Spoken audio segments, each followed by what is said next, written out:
Hello, everybody, and this is actually the very first episode in quite a while, actually, where I've not essentially had a Zoom call with myself. So I'm pretty much back to the old format now, and this is going to be episode 101 of Album Rant. And thank you all very much for sticking with me through the years. I am so happy that we made it this far, and if you didn't see my previous episode, I kind of took some time to celebrate the accomplishments that we've achieved over the years. Anyways, tonight I am ready to get right back to business, and I am going to review another album. And I decided this time to pick a live album because I've not really done a live album in a while, and I have chosen to focus once again on Canadian power trio Rush, because I've not really talked about Rush in a while as well. And so I am going to be discussing tonight for you their very first live album entitled All the World's a Stage. And that is what you see on the screen in front of you. Now, in the latter parts of Rush's career, they would basically release a live album after every single tour they did. And it really started to get a little tedious because one has to ask themselves, how many versions of Tom Sawyer and The Spirit of Radio and subdivisions do we need? Well, things were not really like that back then because this was released in 1976. And the pattern Rush seemed to adopt, at least for those initial years, is they would have a live album after every 4 studio albums, which I think is a novel approach.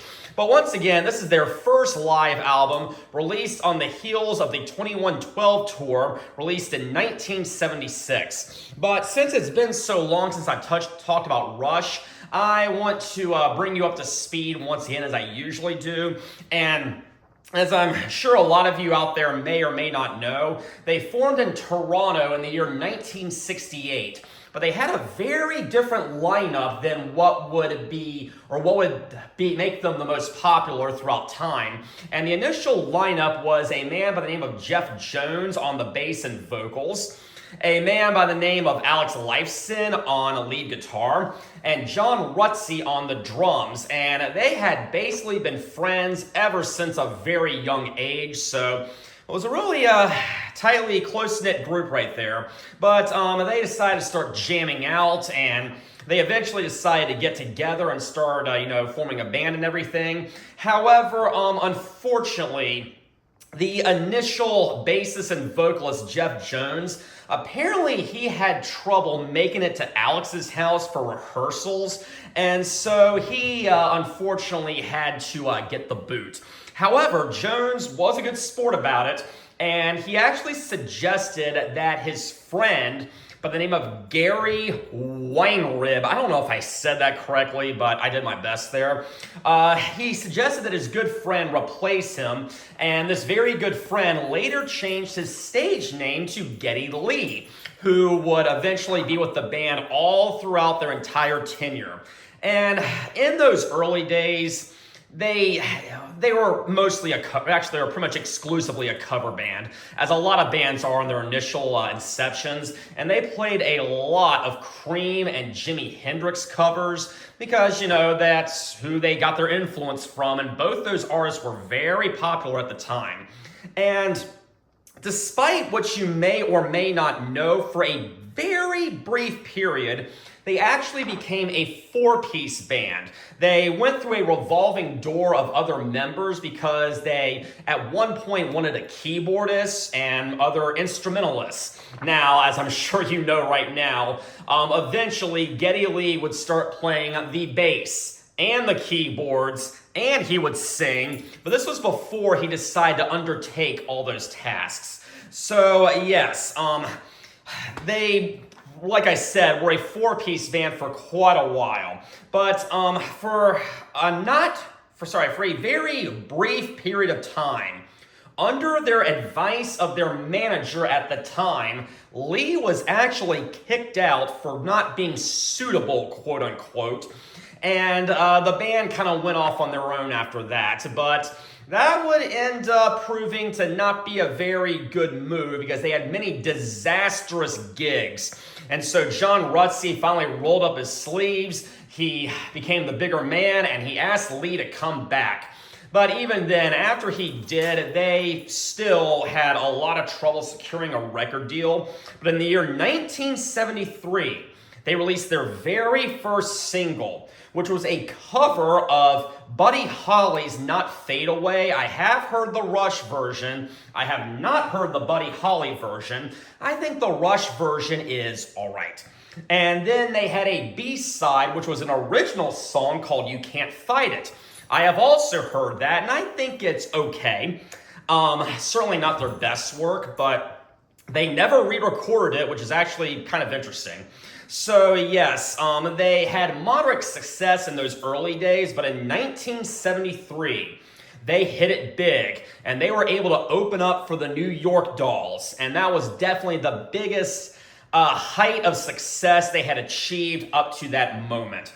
So by 1974, they were ready to record their very first album, and it was a great album. It is, I ranked it number 4 in my Rush album ranking video, which I did earlier. It had songs such as Finding My Way, Take a Friend, Need Some Love, Here Again, In the Mood, What You're Doing, Before and After, and the mighty album closer, Working Man. And this album really seemed to be heavily inspired by the likes of Led Zeppelin. It definitely had that harder edge blues bass rhythm and songwriting to it, but at the same time, Rush was really their own separate thing, and so I'm not going to call them a poor man's Led Zeppelin or anything.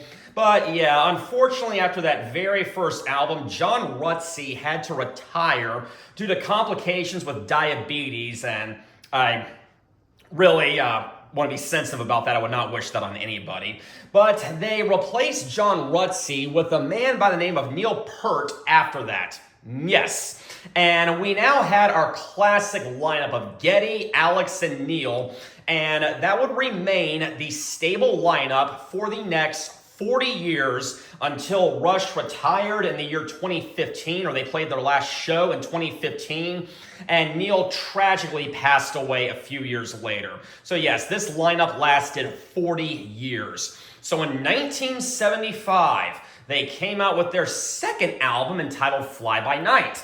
And I don't personally like it as well as the debut album, but I still really, really love it. And there were songs such as Anthem and Best I Can and Beneath, Between, and Behind. And that is a very underrated song, by the way. It is one that has so fallen through the cracks. We had the very progressive, the mighty By Tor and the Snow Dog. We had the title track, Making Memories. Rivendell, heavily inspired by the works of J.R. Tolkien. And then In the End was the end for the album. So yes, the band was really starting to become far more progressive after Neil joined the band, and he became their primary lyricist. And a lot of people have compared them to Yes, at least during this era. And I gotta say, I mean, yeah, both artists at the time, they released albums that had some very long, complex, intricate, extended tracks. But again, Rush was really their own separate thing. They had a lot of differences with Yes, and comparing them seems a little bit silly. But later that year, they came out with their third album, which was even more ambitious. It was entitled Caress of Steel. And they really jacked up the progressive elements. I mean, there were 3 very straightforward rockers on there, or 3 very straightforward numbers on there, in the form of Bastille Day, I Think I'm Going Bald, and Lakeside Park. But then we had 2 extended pieces called The Necromancer, made up of 3 different movements, and it ran for over 12 minutes. And then the entire second side was composed of Fountain of Lament, or Lameth, however you say that. Rip me to shreds in the comments, go for it. And that thing ran almost 20 minutes. It was 19 minutes and change, and it was totally ridiculous. And unfortunately, Caress of Steel did not do so well critically or commercially, so badly that the record company really wanted them to change their approach, tone down the prog rock, and just write straightforward, radio-accessible numbers. You know, probably averaging about 3-4 minutes or so. But they stuck by their guns, and I'm really glad they did, because in 1976, they hit it big with their fourth studio album, 2112. And yes, the second side, the songs were 3 to 4 minutes or so, but the entire first side was an extended prog suite. The title track, 2112, about a dystopian future and an authoritarian future as well. And it was made up of 7 different segments, and I have reviewed that before on Album Rant, so please check out that episode. So anyways, after that, they decided to release their first live album, which is entitled All the World's a Stage, which is actually a line from a poem by Shakespeare called As You Like It. And no, I did not have to look that up. When I actually had read the poem before I bought the album, so I actually knew what that meant when I bought this, and yeah, I read it in 7th grade.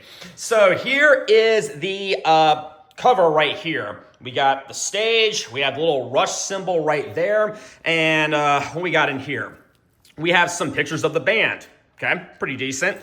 And then over here, we have an advertisement for their first 4 albums. The Rush debut, Fly By Night, Caress of Steel, and 2112. And, oh, it opens up even further in here. More pictures right there. And over there, yes, and the band is right there. There is Alex, there is Geddy, and Neil is right over there. So, over on the back, we have some more pictures, and we have a track list, all right? So, this is kind of small. I'm really going to have to do the very best I can here. And, is that the best I can position it? Yeah, I guess it is. So, side 1 actually kicks things off with Bastille Day. The record opens up, and you hear a fade in, and then the announcer goes, all right, everybody please welcome home, Rush! And then the band kicks in, and it's a very aggressive number. It's like, and it's very, very fast and very hard edge, and I really love it. I do think that the live version of Bastille Day is better than the studio version, actually. Some people may not agree with me there, but I really actually do stand by that. This entire album, the production on it is really top-notch. It's very proggy. The bass is really playing a dominant force on it, but that doesn't overshadow the guitar or the drums, and I think everything on this live album is mixed together very, very well. But yes, this is one of the more straightforward rockers that we have on from Rush's catalog from the time, and this song is actually about the French Revolution, apparently.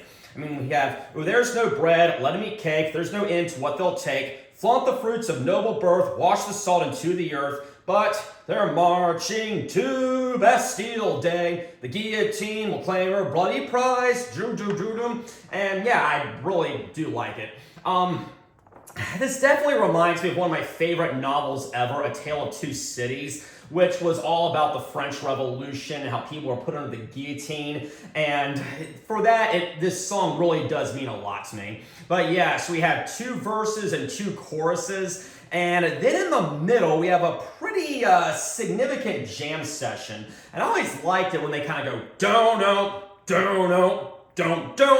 And it kind of moves along that way. And towards the end, we have a very slow yet powerful ending, a powerful climax. And yeah, I mean, Bastille Day, it's a great Rush song, and it sounds so much better on this live album than it does on the studio version.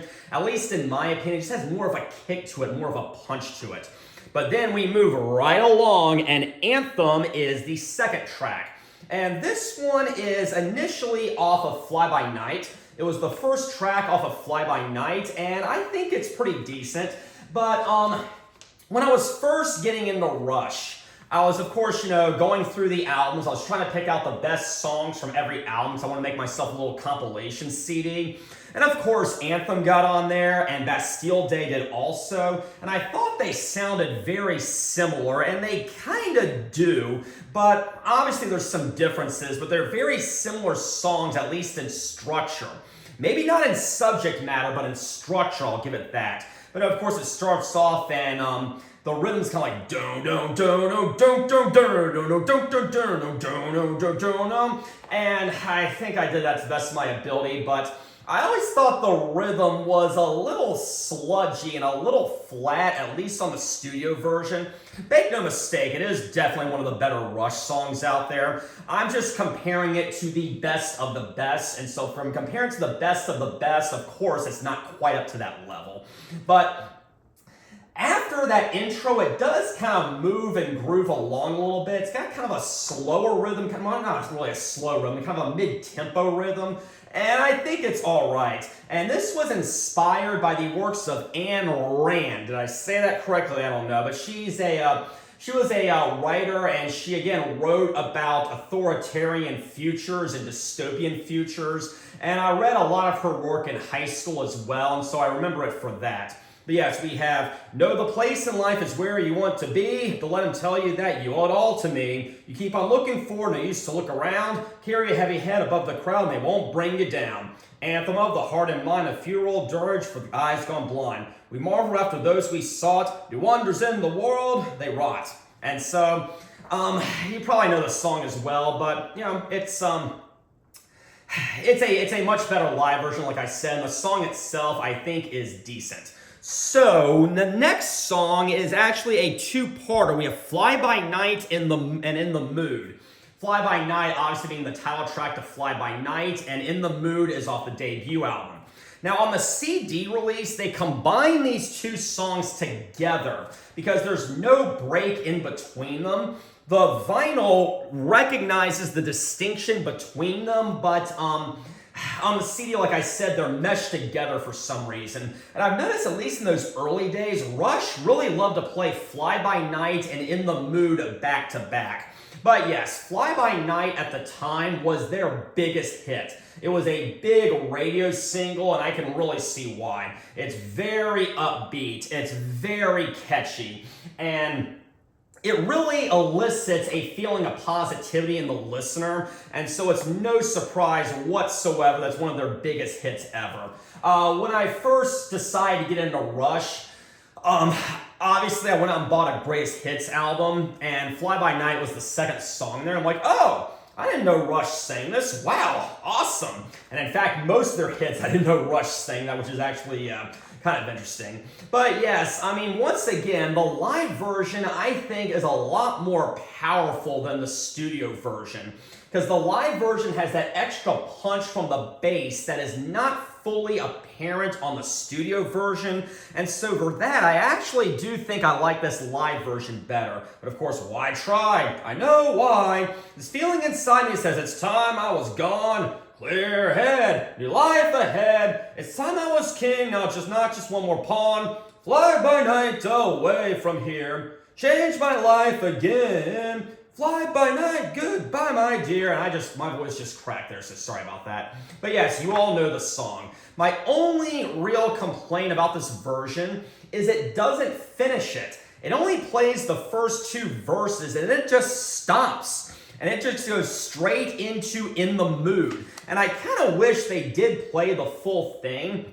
However, on all the other live versions of Fly By Night I've heard, they kept the same arrangement. It just stopped after the second verse and goes into In the Mood. So if there's any version or any record out there of them actually performing the entire thing in concert, please let me know, because I am not aware of it. But yes, In the Mood is also a very great song, kind of bluesy and definitely sleazy. Okay, I'm guessing you can pretty much infer by this point what the subject matter is. It's blatantly obvious. And yes, this was off the debut album, like I said, before Neil had joined the band and brought the very progressive influences to the band.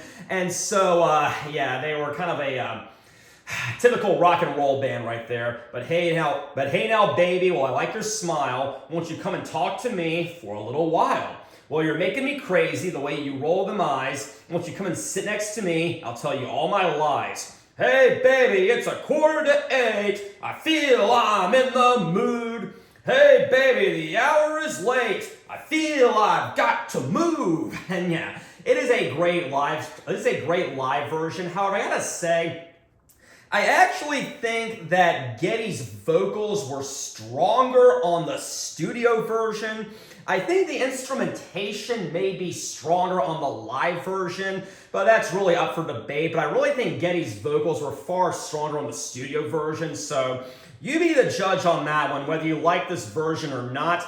I really enjoy it. We have that live energy that the arena really brings to the table that the studio version didn't have. But yeah, great live version.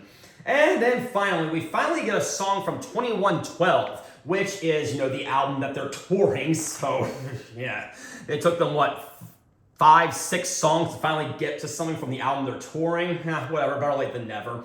But it's Something for Nothing. And I gotta say, this version blows the studio version out of the park. Again, the vocalization is still strong on this one, and of course the instrumentation is far better for the reasons I just explained. This one actually starts off very, very mellow and very soft at the beginning. Both the guitar and the vocals are very soft and very melodic, I guess. I never really cared for the opening little bit on the studio version. Well, let me back up. I do love the song, but the opening little guitar doodle, I guess, at the very beginning, I thought was a weak point, and this is clearly rectified on the live version. But yes, we have waiting for the winds of change to sweep the clouds away, waiting for the rainbow's end to cast its gold your way, countless ways, and then the band just comes in. Dun dun dun dun dun, and then you pass the day, dun dun dun dun dun dun, waiting for someone to call and turn your world around, looking for an answer to the questions you have found, looking for an open door. And then we have the chorus. We have, well, you don't get something for nothing, you don't get freedom for free, and very strong number. Very powerful live version. I really like it. So that's going to conclude side one. I don't know what my favorite from side one is. Again, we're counting the live versions, not the studio versions. I'm probably going to go with Something for Nothing. I think the song is the strongest one on side one, at least. And I think it is greatly improved by the live version. So I'm going to go with Something for Nothing. My vote could change later. So side two is now upon us, and we start off with Lakeside Park. And this is a song that Neil wrote the lyrics for a few years ago of a place where he grew up, a place not too far from here. This is Lakeside Park. That's what he says before the live version. I think I said that correctly, but I'm just doing it from memory. But yes, this song is greatly improved from the studio version. I always thought the studio version was kind of too soft and too melodic and didn't really have that edge to it. And make no mistake, it's still a very soft, melodic, kind of sweet song here. But again, it's got more energy to it on this version, and that greatly improves it. I think it flows so much better than it did in the studio, and it's really a much better mix, I guess, in the live version of this live album. I did hear them play this the last time I heard them. It was the first song going into the encore, and I was very impressed by it and very grateful for it. But yes, it is, like I said, it is greatly improved by the live version. I really do love this version much better. But Midway Hawkers calling Try Your Luck With Me, merry-go-round wheezing the same old melody. 1,000 10-cent wonders, who could ask for more? A pocket full of silver, the key to heaven's door. And yeah, Lakeside Park, willows in the breeze, Lakeside Park, so many memories. I probably could have done with some better lyrics, but it's okay. It's still a Rush classic, one of the best songs from this era. Despite some flaws, I do give my endorsement to it, and the live version sounds way better than the studio version.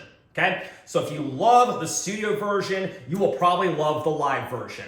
If you didn't like the studio version, I do know some people who did not like the studio version. It's greatly improved here. But then we come to side one from their new album, 2112, the title track, the 7-part epic Prog sweet masterpiece. However, on this version, they do not play Discovery, and they do not play Oracle the Dream. So parts 3 and 5 have been removed. Now, why did they do that? Well, simply put, they only have so much time to perform. The song, or the suite, I guess, is over 20 minutes. That would take up a huge portion of the night, so they just chopped it down a bit. This would be something they would often do when they perform this song, and actually, most of the time, they only play parts 1 and 2, which I was always a little bit disappointed by, but the last time I saw them for the R40 tour, they did play parts 1, 2, 4, and 7, so that was much better. I wish we had gotten more of it, but 4 out of 7 ain't bad, okay? But yes, we all know the story about this one. This is also heavily inspired by the works of Ayn Rand. Again, I don't know if I'm saying her name correctly, but it starts off and we have that little synth intro, and then we have the overture. Don't, don't, don't, no, don't, no. Dun dun dun dun dun dun dun, and it's just dum dum dum dum dum dum dum dum dum dum. And of course, Geddy is just in the background with that very eerie vocalization, just moving it along. It's absolutely classic. It is absolutely amazing. I love it. And as you probably already know, the live version really, like I said, just like all the other compositions, really brings something to the table and gives it that extra kick. Is it better than the studio version? I don't know, but I do know I love the live version. And then, of course, after, and the meek shall inherit the earth, it picks up once again into the temples of Syrinx. Don't, don't, no, don't, don't, don't, don't, don't, don't, and another very, very great portion or segment of this composition. And yes, we are the priests of the temples of Syrinx. Dun dun dun dun dun dun dun dun. And then it just kind of fades out for a bit. Now, on the studio version, we have another like 2-minute segment called Discovery, which has been removed. But the very tail end of Discovery is actually included here, and then it just picks up once again into Presentation, where it goes do, no, no, no, no, no, do. And I have always loved the Presentation segment. It is so catchy. It is melodic yet heavy at the same time. Everything just clicks, okay? And as I keep saying, the live version once again has that punch to it which really moves it along well. I kind of wish Oracle the Dream had been included here because despite being very soft and melodic, it's dark and eerie, but it's also pretty powerful, and it also is catchy at the same time, but it's okay. We move right into Soliloquy, which is the big epic climax of 2112, where his lifeblood spills over, and then after that it just kicks in once again with the grand finale. Very fast, very bombastic, and it all concludes with everything just crashing down and the Solar Federation liberating the dystopian society because we have assumed control. We have assumed control. We have assumed control. And then it just stops. So as you probably guessed, 2112 is my favorite song from side 2. I only have 2 songs on here, Lakeside Park and 2112. I do like 2112 better than Lakeside Park, but Lakeside Park is definitely improved by the live version. 2112, I'm not too entirely sure, but it's great no matter what. Now, another thing I have to say is, this is actually not the track list or the set list that they would play most nights on this tour. They did have to rearrange a few things and move some songs around just to make sure that all the music could fit on one side of a record. So to make it fit, they really had to do some changing and some rearranging, but it works out no matter what. So, Let me zoom out here. Yes, we come to side number 3, Bytor and the Snow Dog. And this is off of side number 1. And I really do love Bytor and the Snow Dog. It is a crazy song. The studio version at least starts off with that drum intro and it only goes on for like half a second. And then they just come swinging right out of the gate. Tomes of Hades lit by flickering torchlight. The netherworld is gathering in the glare. Prince Bytor takes the cavern to the north light. The sign of F is rising in the air. That is so incredibly awesome, okay? And yes, we again have that intro drum beat and the song just kicks off once again just like it does on the studio version. I actually regrettably think the studio version is stronger than the live version. It's mostly due to Lee's vocalizations, but I also think the rhythm was a little bit stronger on the studio version. But the live version is still very, very strong and it's still very, very momentous. I just kind of prefer the studio version. But regardless, the live version follows the same basic path or the same basic format that the studio version does, but it is expanded just a little bit because, as you probably know, after the first little bit, probably the first half or so, the song just slows down and it gets very dark and very gloomy and very mysterious. And that segment is expanded considerably on the live version, and they take the time to kind of jam out a bit and do some very moody, weirdy, freaky stuff, often very similar to what Led Zeppelin would do on some of their compositions and live performances when we had a similar segment. And I think it is a nice touch and everything. But yes, of course, it picks right back up and goes right straight back into the main rhythm, and it concludes very well. Okay? This is such a bizarre song. It is such an unorthodox song, and that's why I love it. Again, it's very lengthy, but it's really got something special to it, and I really think you should check out Bytor and the Snow Dog. So, the side is going to end with In the End. And this is a song that I really did love a lot as a kid, but it's now not one of my favorite Rush songs, although it's still a great song, but compared to some of their other highlights, it does fall a little bit flat. This one starts off very, very slow and very melodic and very, very powerful actually, and very dramatic. And it goes on for a couple of minutes or so, but as you know, it does start picking up, and I wouldn't say it really gets very fast, but it does start picking things up and gets mid-tempo, let's say that. Down, down, down, down, down, down. And, you know, it's a decent song.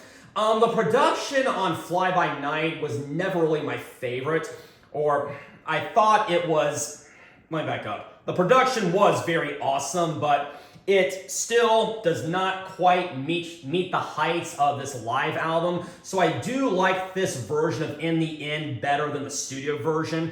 I thought the studio version was much flatter than this one. But regardless, my favorite from side number 3 is definitely Bytor and the Snow Dog.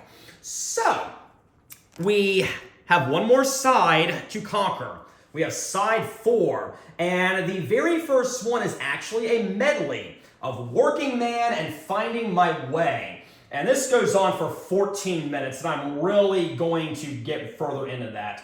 Working Man, both of these songs are off the debut album, released in 1974. And Working Man is probably the most famous song off that debut album. You know, it's like,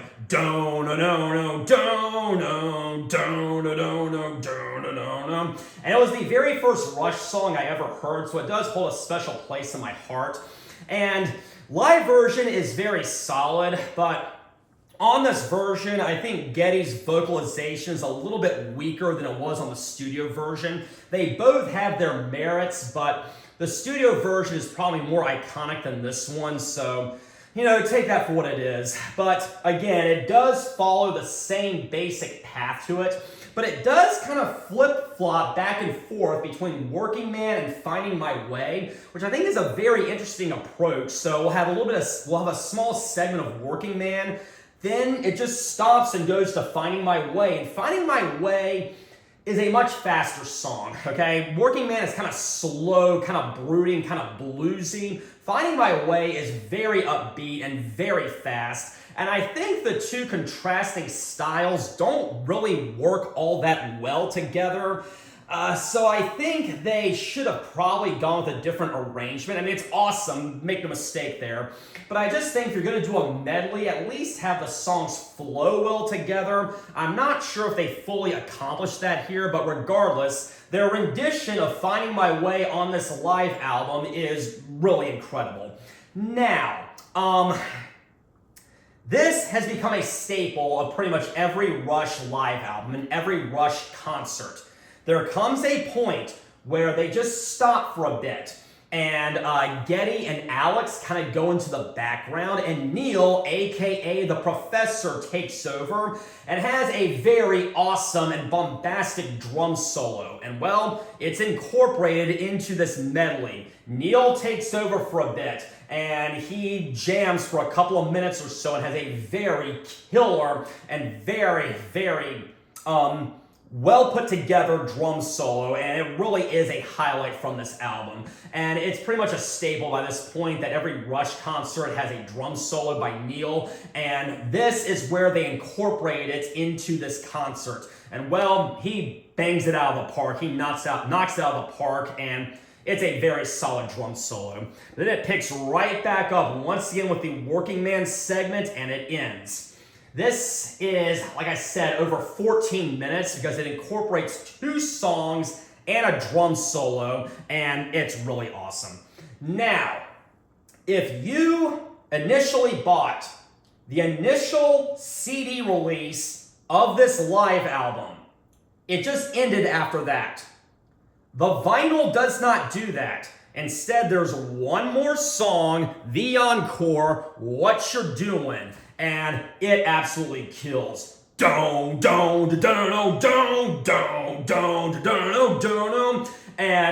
it's a really great live song. It's a really great live version. The bass, which I have not stopped talking about throughout this entire review, it really elevates things, okay? It gives it that extra kick and that extra stomp to it. This song is so stomping, and it just never lets up, and it just keeps going on and going on and going on, and it just really closes the album out very well. Do I like the live version better than the studio version? Absolutely, okay? I think I do like the studio version of Working Man better than this live version, but I do like this live version of What You're Doing much better than the studio version. The studio version was a little bit flat. The live version adds another layer of darkness and power and stomp to it, which I just think it cannot be matched by pretty much anything.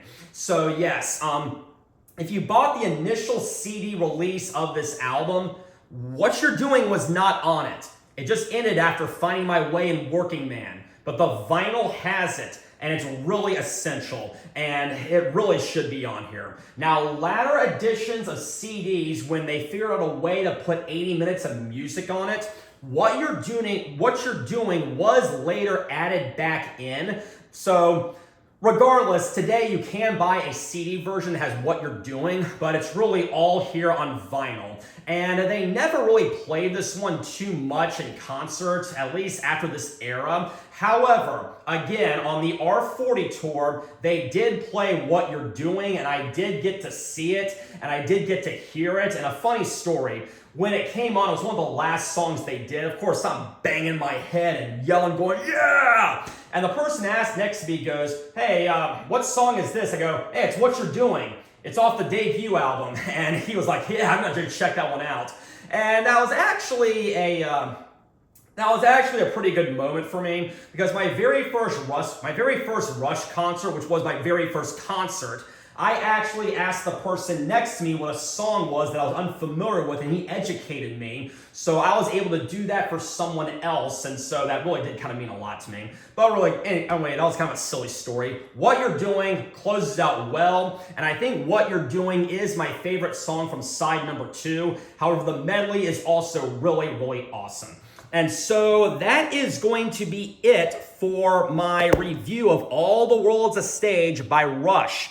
And yes, like I said, this was the very first Rush live album. And back then, they did not put out live albums as often they did in their latter years. So yeah, there we have it. Now, Rush has recently gotten back together. Of course, Neil tragically cannot be with them, and they have a new drummer who I hear is top-notch. Will he be able to bring the same energy as Neil? We're going to have to wait and find out. But either way, it's going to be very interesting to see what their set list is when they finally release it, when they finally have their first show. And I really do look forward to that, and hopefully they can honor Neil's legacy and really bring something to the table when they reunite. So anyways, thank you all very much. I'm glad you were able to join me tonight. And if not, well, I wish you were here. But until then, have a very pleasant evening.